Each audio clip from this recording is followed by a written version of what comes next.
rendez-vous avec le chirurgien aujourd'hui. J'ai tellement hâte. On va savoir comment est-ce qu'il va procéder pour la chirurgie du cou.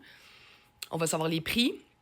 On va savoir combien de temps que ça va prendre la récupération, combien de temps que je vais devoir être en congé et dans combien de temps est ma chirurgie. Oh yeah. Ouais. On y va.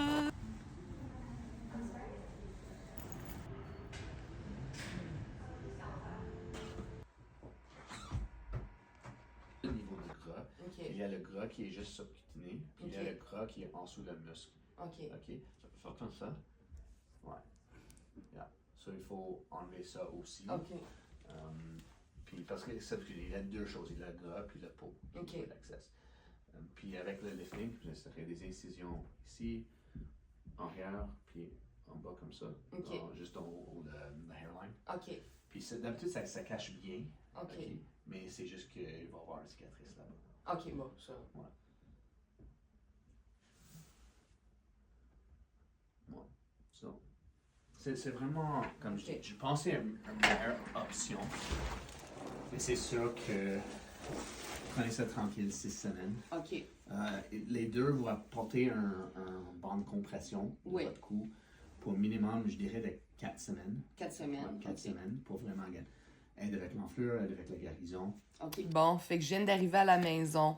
J'ai vu le chirurgien, je l'ai pris, j'ai les informations. OK, fait qu'il m'a donné 2 estimations.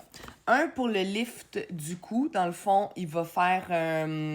ce serait une petite cicatrice ici, une petite ici et une petite ici. Puis ce serait comme la liposuction du cou. Puis après, il ferait du J-plasma.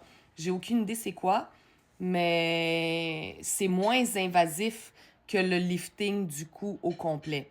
Fait que pour cette chirurgie-là, ça serait comme genre 12 500. C'est quand même pas si pire. Mais pour la grosse chirurgie, fait que là, la grosse chirurgie, ça, c'est le lift du cou. C'est comme un lift de la moitié du visage, là, si on veut. J'aurais des cicatrices ici qui feraient tout le tour là, de l'oreille jusqu'à l'arrière de l'oreille. J'aurais ici aussi, puis l'autre bord aussi, et bien entendu, la même façon. Mais vraiment, ça ferait vraiment tout remonter. On refait les muscles et tout. Ça, c'est plus invasif que la première, mais ça serait une des meilleures options. Ça me rajeunirait de 10 ans, le facile. Mais celle-là est pas loin de 20 000 $.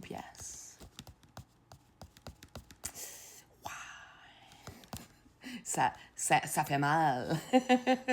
Ça fait mal. Pour la récupération, c'est un bon 6 semaines. C'est quand même assez long, là, 6 semaines. Puis je vais avoir c'est comme un bandage que je vais avoir tout autour ici, là. Je vais avoir l'air d'une belle tête de gland. Ouais, fait que pendant 4 semaines que je vais avoir le masque, là, si on veut, là, c'est obligatoire de le porter. C'est comme une gaine pour le visage. 4 semaines. Puis la récupération, c'est 6 semaines. Puis avant de retourner au travail, j'ai pas posé la question vu que, je travaille pas encore. Fait que c'est un gros pensez-y bien. C'est laquelle des deux que je veux choisir.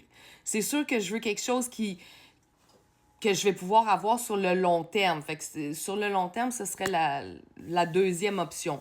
Maintenant, ce serait de savoir la date.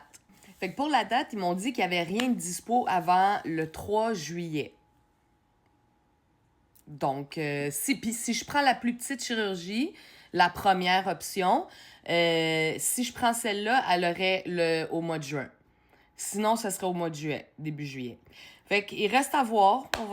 On va discuter longuement.